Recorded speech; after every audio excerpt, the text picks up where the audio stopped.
반갑습니다. 선생님. 자폐는 언제부터 할 수 있나요? 많은 부모님들이 가장 알고 싶어 하시고 궁금해 하시는 부분이라고 생각이 됩니다. 자폐 스펙트럼 장애는 크게 두 가지 큰 어려움이 있는데, 사회적 의사소통과 상호작용의 어려움, 그리고 반복 행동과 제한된 관심사라고 할 수 있습니다. 특히 사회적 의사소통과 상호작용의 어려움은 되게 일반적으로 정상적으로 발달하는 아동들과 비교해 봐서, 특히 정상적인 발달을 하는 아동들 같은 경우는 돌 무렵에 사람들이 자신에게 관심을 보였을 때 그 사람의 눈을 쳐다본다든지, 이름을 불렀을 때 쳐다본다든지, 이런 눈마주춤과 호명 반응이 잘 발달을 하게 되고, 그 다음에 자신의 관심사를 상대방하고 나누고 싶어 하는 그런 비언어적인 제스처와 관련된 포인팅이라든지, 사물을 보여준다든지, 아니면 준다든지, 이런 비언어적인 제스처 사용과 더불어서 그렇게 포인팅을 했을 때 상대가 그거를 바라보고 있는지를 확인하는 그런 공동주시라고 하는 그 비언어적인 제스처 사용을 대개는 돈 무렵부터 잘 발달될 수 있고, 15개월 되면은 가르쳐 주지 않더라도 잘 발달이 되는데, 자폐 스펙트럼에 어려움이 있는 아이들은 18개월이 되더라도 공동주시와 관련된 비언어적 제스처 사용이 나타나지 않고, 호명 반응이 잘 약하거나 눈 마주침이 약한 경우에는 빠르면 18개월부터 자폐 스펙트럼의 어려움을 확인해 볼 수 있겠습니다.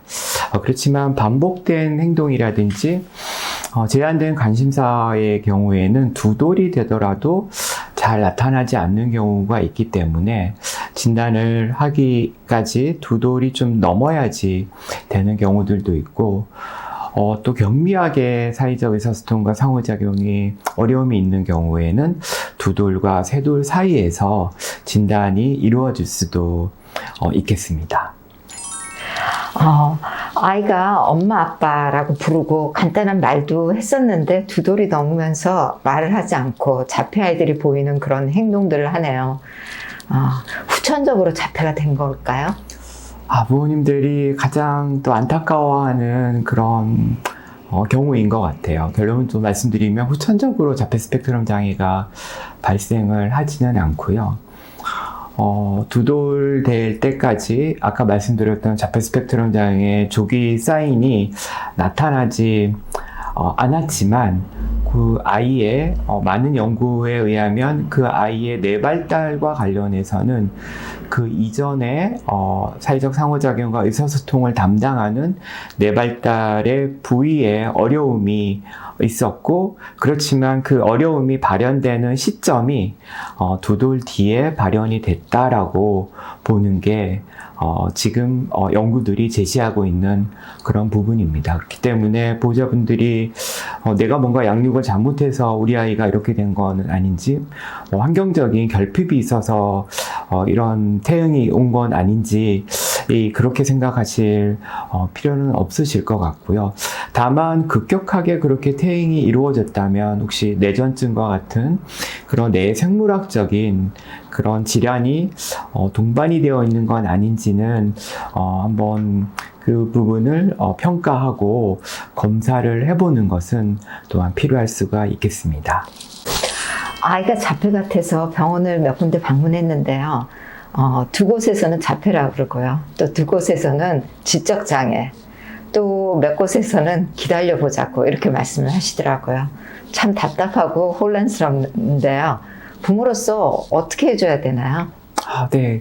저도 외래에서 보다 보면 말씀하신 대로 여러 곳을 다녔지만 진단적인 인상이 일치하지 않다고 부모님들이 많이 답답해 하시고, 특히 좀 결론적인 진단을 듣고 싶은데, 더 나아가서는 우리 아이가 자폐 스펙트럼 장애가 아니었으면 좋겠다는 그런 바람이 있으신 부모님들의 상태를 볼 때 저도 그런 경우에선 부모님들이 참 많이 답답하시겠다라는 생각이 듭니다.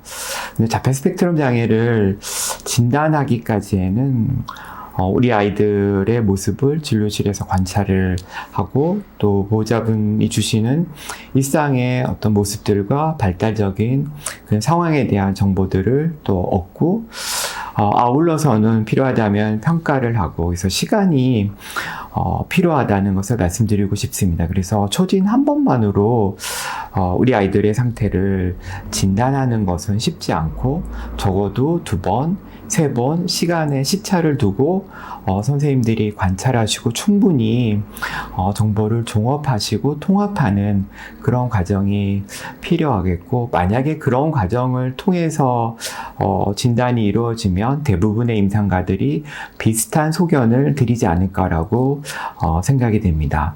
그렇지만 정말 경미한 자폐 스펙트럼 장애 어려움이 있는 사회적 의사소통과 상호작용에 어려움이 경미하다든지 아니면 두돌이 되기까지의 제한된 관심사와 반복된 행동과 같은 그런 어려움이 잘 관찰되지 않는 경우에는 진단을 보류하는 그런 경우도 있을 수는 있겠습니다. 그렇지만 중요한 것은 사회적 상호작용과 의사소통에 어려움이 있다면 진단은 설사 보류하더라도 그 아이에 대한 도움을 주는 것은 발견하는 즉시로 시작을 했으면 좋겠다는 말씀을 드리고 싶고 그래서 필요하다면 치료 교육을 시작하거나 아니면 가정 내에서 부모님들이 할 수 있는 그런 방법들을 말씀을 들으시고 적용해 보는 것이 중요하다고 말씀드릴 수 있겠습니다.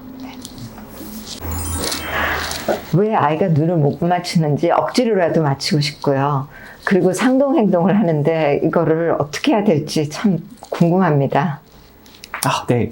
그 보호자분들이 많이 외래에서 관심을 가지고 여쭤보는 중요한 질문이라고 생각합니다. 특히 눈 마주침과 관련해서는 눈 마주침을 빨리 좋게 하고 싶으셔서 부모님들이 하시는 방법은 아이의 얼굴을 잡고 내 눈을 이제 쳐다보게 하는 그런 방법들을 사용하시는 경우들도 있는데 사실 눈 마주침은 그 자체로서의 의미보다는 사회적인 상호작용, 서로 사회적인 정보를 주고받고 그다음에 의사소통을 하기 위한 그런 수단으로서 전체적인 과정 중에 한 부분으로서 의미를 가지고 있기 때문에 특히나 자연적인 상호작용이 이루어지는 그런 부분에서의 눈마주침이 중요하기 때문에 억지로 하게 되면 아이들은 되게 억지로 시키는 거는 싫어하고 그 행동에 대해서 더더욱이 더 안 하려고